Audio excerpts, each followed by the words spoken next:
el servicio del Señor.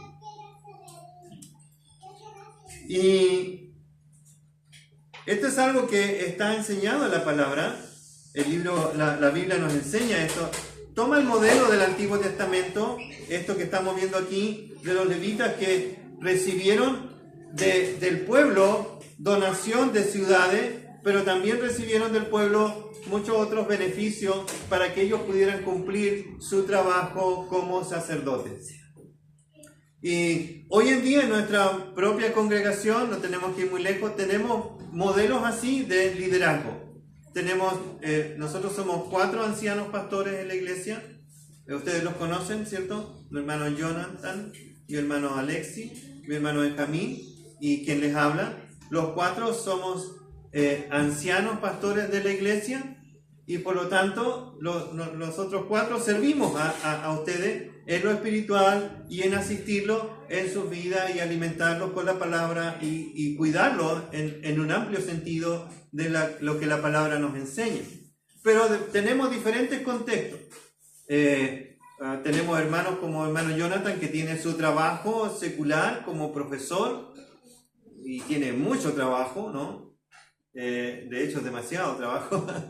y tenemos a nuestro hermano Alexi, que tiene su trabajo en el seminario, que es una extensión de la iglesia también, y él tiene mucho trabajo allá también. Tenemos a nuestro hermano Benjamín, que tiene su trabajo secular y ha decidido trabajar medio tiempo para poder prepararse mejor en el seminario. Y estoy yo, que he dejado todo el trabajo secular para dedicarme a servir al Señor a tiempo completo en la iglesia del Señor. Entonces tenemos a diferentes como contextos aquí, pero todos estamos en el contexto de ¿qué? De liderar para servir.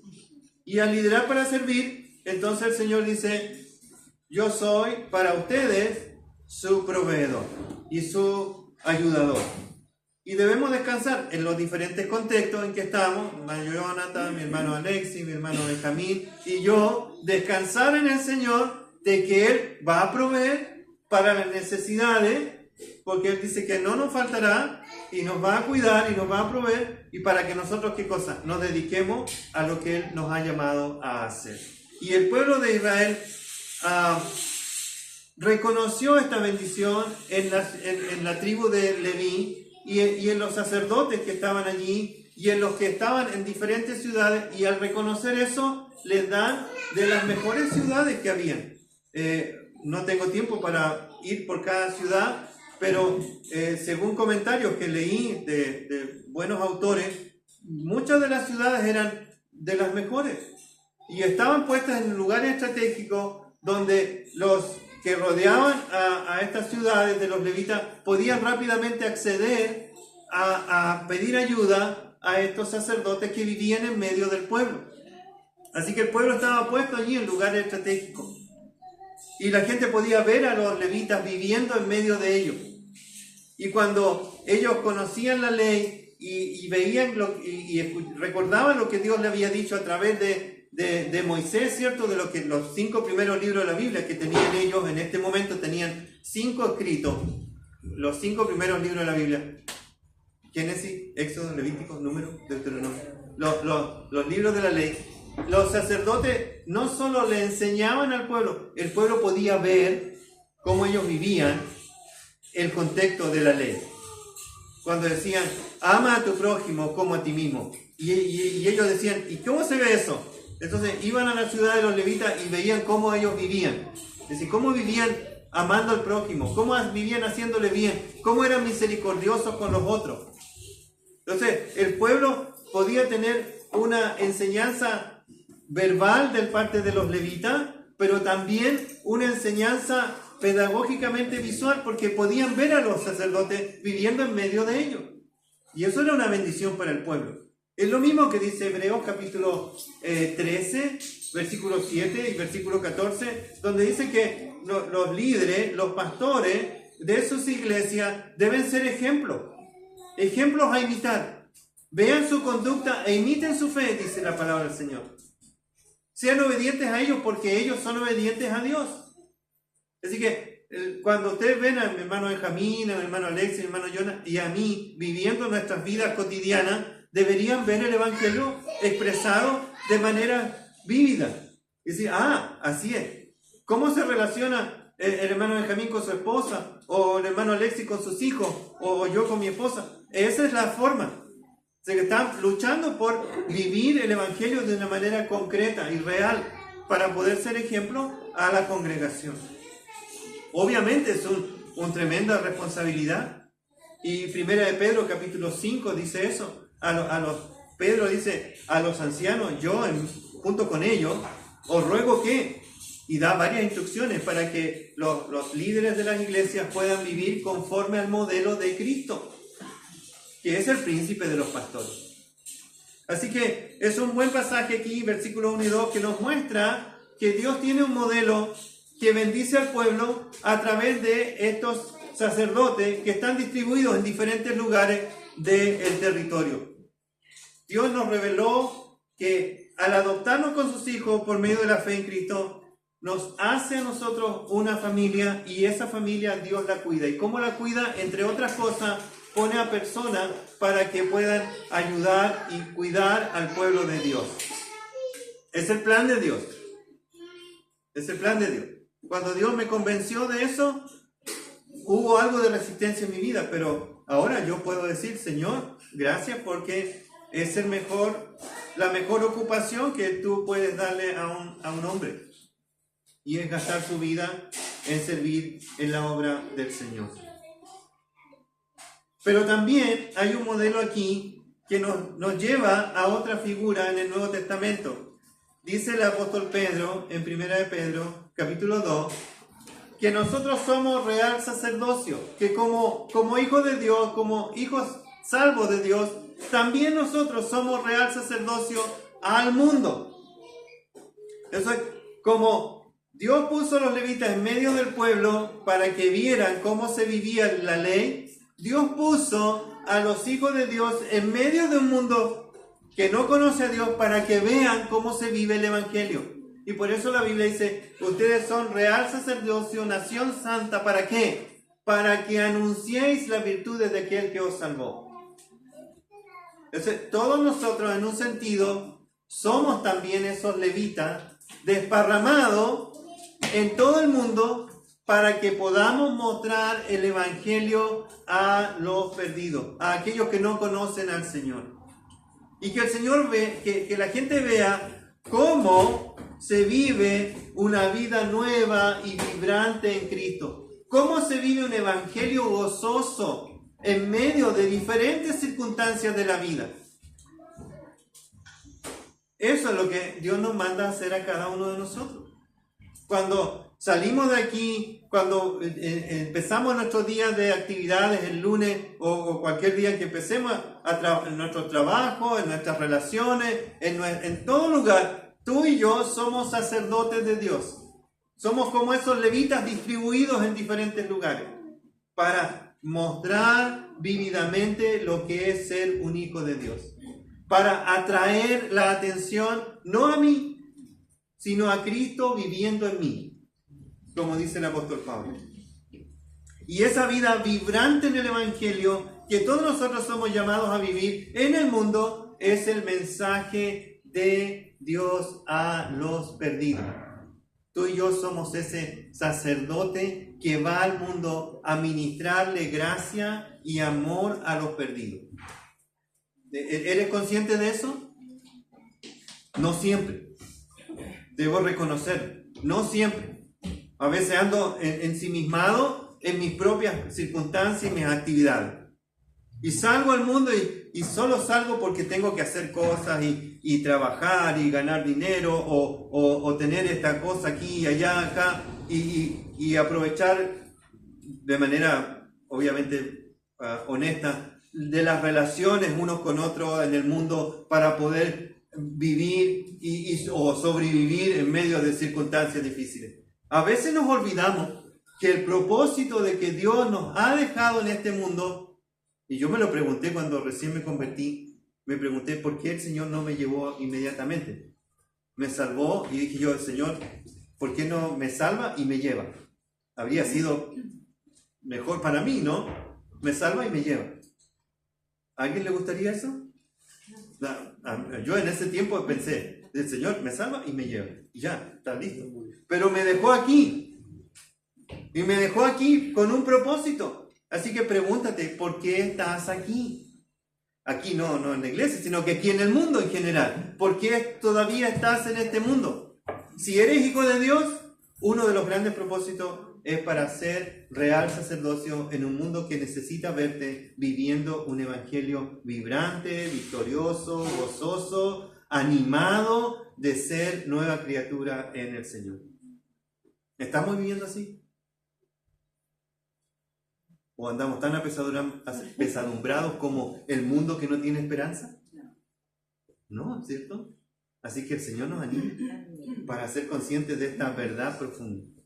Ahora, las ciudades por familia, del 3 al 8, nos dicen cómo el Señor diseñó esta repartición. Y solo mencionar aquí algunos aspectos, como algunos énfasis solamente. Dice, las tribus dieron con liberalidad, con gozo, dieron lo mejorcito de la ciudad. Dijeron, esta ciudad para nuestros hermanos levitas. Y decidieron que esa ciudad era importante que ellos administraran. ¿Por qué? Porque también eran ciudades de refugio, algunas de ellas, donde iban a ir los que cometían algún homicidio involuntario. Así que no hubo queja, ni discusión sobre donar.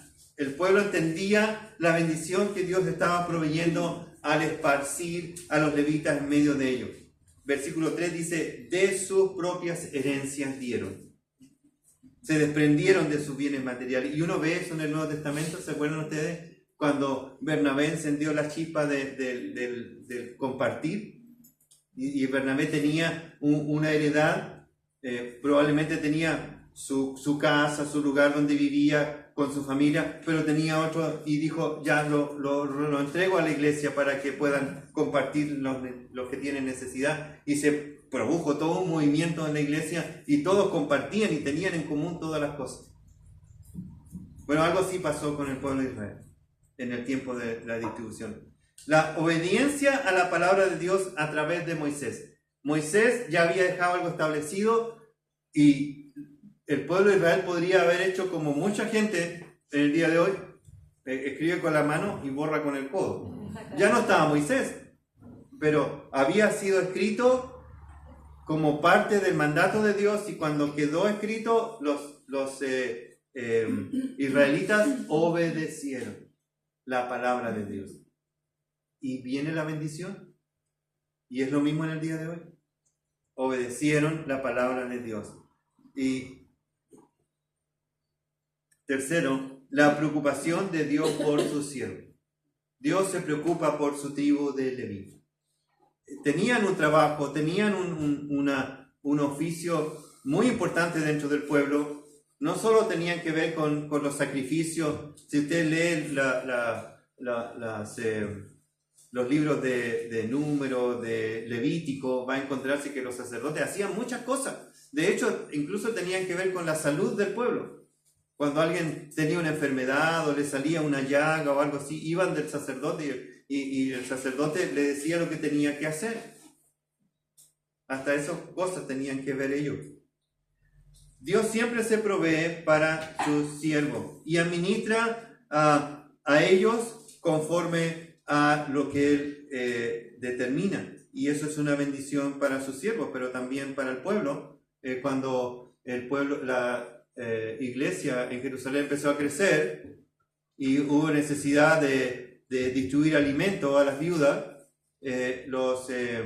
los apóstoles, que tenían mucho trabajo con miles de personas, ellos dijeron, no es bueno que nosotros nos dediquemos a estas cosas en perjuicio de la enseñanza de la palabra del Señor. Y entonces surgieron los primeros diáconos de la iglesia, que pudieron cubrir las necesidades de las personas para que los líderes apóstoles pudieran dedicarse a lo que Dios los había mandado. No es menor, sino distintos roles que para Dios son importantes y para nosotros también como iglesia. La distribución de las ciudades, versículos 9 al 40, no vamos a detenernos mucho allí porque para el pueblo era importante saber y que quedara por escrito de quiénes eran las ciudades y dónde estaban. Para nosotros no es tanto porque decimos, bueno, no sé qué puedo sacar de Gabaón con su ejido y Geba con su ejido, Anatot con su ejido y todo lo demás, ¿qué puede servirme para mí? Bueno, algo muy genérico, pero importante. Ninguna familia de los levitas que no tenían posesión terrenal quedó sin lo necesario para su vida en Canaán. Ninguno quedó sin un lugar para vivir. Y Dios proveyó para cada uno de ellas, para cada una de las familias. Comenzó dando lugares para las familias sacerdotales y terminó entregando lugares para que cada uno pudiera vivir junto con su familia, de las 4 ramas de los levitas. Se mencionan allí 4 ramas de los levitas, como pueden ver en el PowerPoint. 4 ramas de los levitas que recibieron sus ciudades allí, 48 ciudades, de las cuales 6 eran ciudades de refugio, como predicó nuestro hermano Jonas también. Resumen y cumplimiento, allí en 41 al 45, quizás es el pasaje con un poco más de contenido aplicativo para nuestra propia vida también. Las ciudades levitas estaban distanciadas unas de las otras, era una siembra de ciudades en medio del territorio de Israel. Cada ciudad podía ser alcanzada fácilmente por las poblaciones circundantes, de modo que el cuidado espiritual de la nación estaba cubierto, garantizado por Dios a través de los levitas. Como se dijo antes, las ciudades de las familias sacerdotales estaban agrupadas en las proximidades de los territorios y así todos tenían esta libertad de poder ir a las ciudades, y también los levitas tenían la responsabilidad de ministrar en medio del pueblo.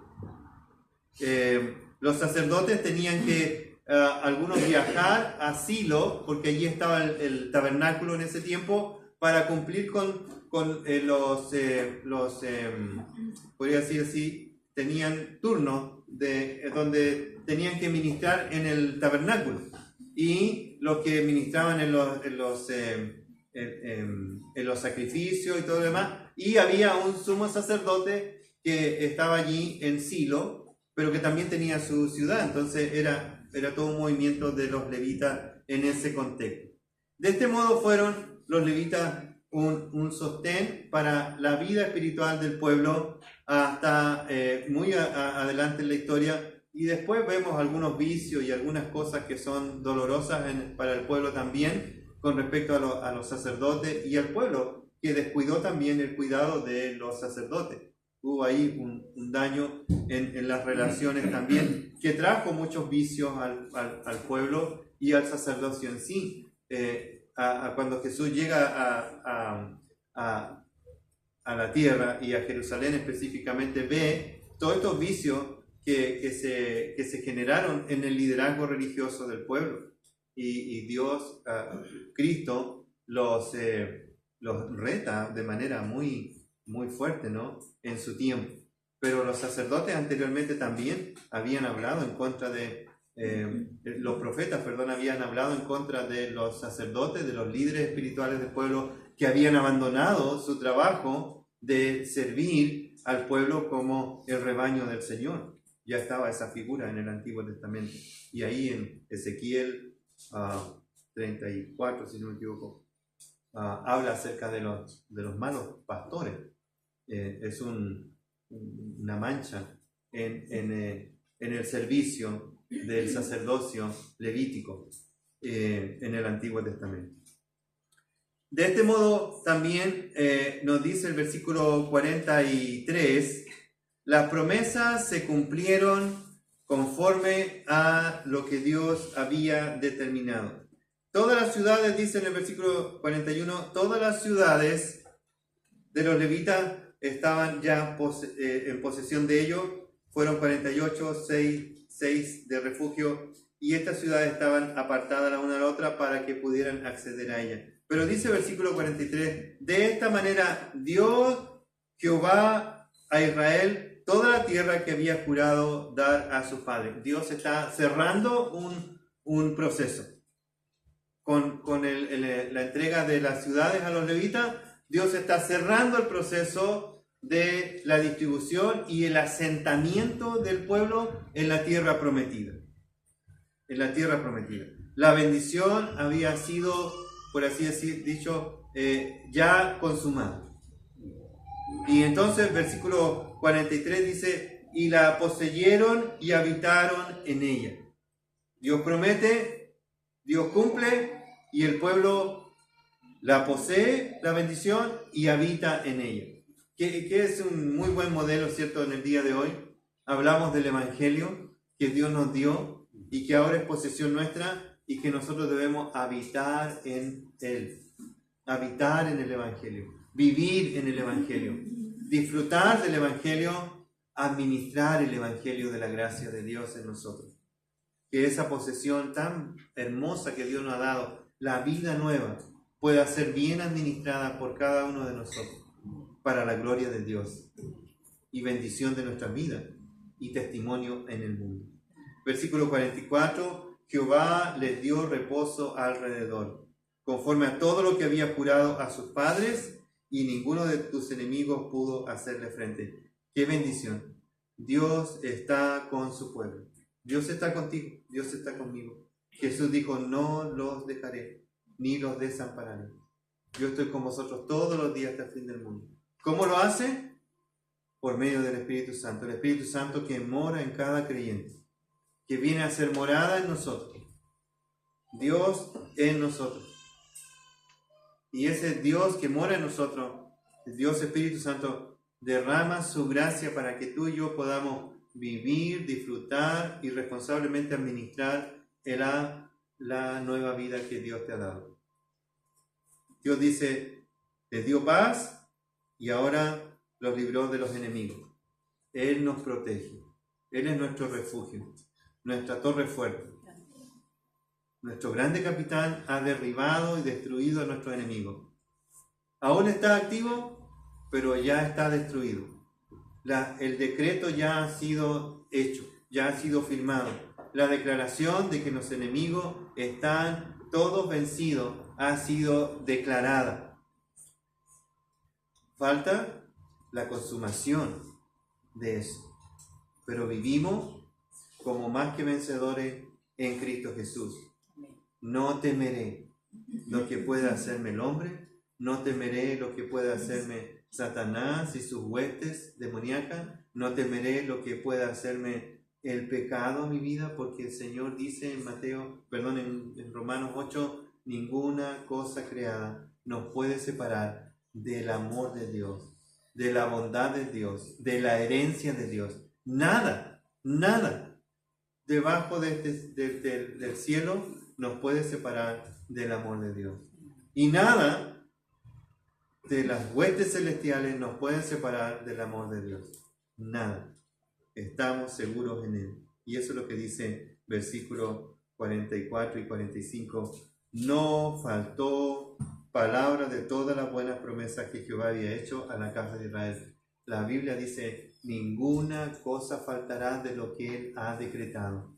Hermano, llevamos miles de años viviendo bajo el determinio de Dios. Dios sostiene todas las cosas. Hable con un científico y pregúntele cómo se sostienen los átomos en el universo. ¿Cómo se sostienen todas las cosas unidas? No lo saben. Están especulando, la están buscando. No saben. Hay un elemento que cohesiona la energía atómica. Hay un elemento que hace que todo esté unido. Dios sabe. Dios sostiene todo. Y si lo hace así durante miles de años, ¿cómo no lo hará con tu vida? ¿Cómo no le dará cohesión a tu vida? ¿No le dará sentido a tu vida? ¿Cómo no te va a sostener? Y si lo que ha estado haciendo por miles de años y está haciendo hoy, ¿no va a hacerlo en el futuro? ¿No son las promesas ciertas? Él ha dado garantía de que todo lo que ha escrito se ha cumplido. ¿Puedes hacer eso? Yo he dicho muchas cosas que no he podido cumplir. Pero Dios ha dicho muchas cosas que se han cumplido al pie de la letra, especialmente con la persona de Cristo y nuestra salvación. Y al final termina con esta frase que nos evoca al Señor Jesucristo en la cruz, diciendo: todo se ha cumplido. ¿No miramos al Evangelio así? ¿No miramos a Cristo en la cruz cuando dice: consumado es? Todo se ha cumplido, no ha faltado nada. Cuando Dios nos salva, cuando Dios te salva, es total, es completo. Es aquí y en la eternidad. Todo está cumplido. ¿Qué tienes que hacer tú? ¿Cumplirle al Señor? No. ¿Tienes que hacer algo para ganarte el favor de Dios? No.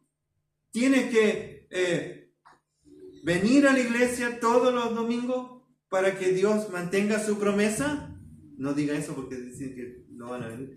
Pero es así. El Señor ha hecho todo. Pero ¿por qué nosotros queremos vivir para Dios? ¿Por qué queremos agradarlo? ¿Por qué queremos venir a la iglesia? Por amor. Por amor de aquel que nos salvó. Por amor. Los levitas estaban agradecidos, contentos, gozosos de saber que Dios era su porción. ¿No lo estás tú también? Dios es tu porción. Y porque eso es así, tu respuesta de fidelidad, de amor, de constancia, de permanencia, de crecimiento, de involucrarte con el Señor y en las cosas del Señor y con los hijos de Dios, es tu respuesta de amor a lo que Dios hizo en Cristo. No tenemos que cumplir. Cristo cumplió todo. ¿Qué tenemos que hacer nosotros?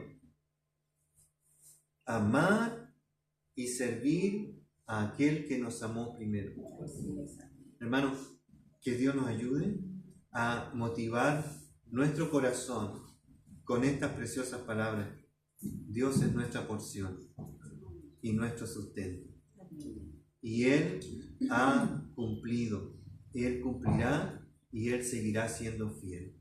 Padre amado, gracias por tu palabra. Gracias por bendecirnos con ella, por aclararnos y por recordarnos verdades tan profundas de tu fidelidad, de tu amor, de tu bondad hacia aquellos que has salvado.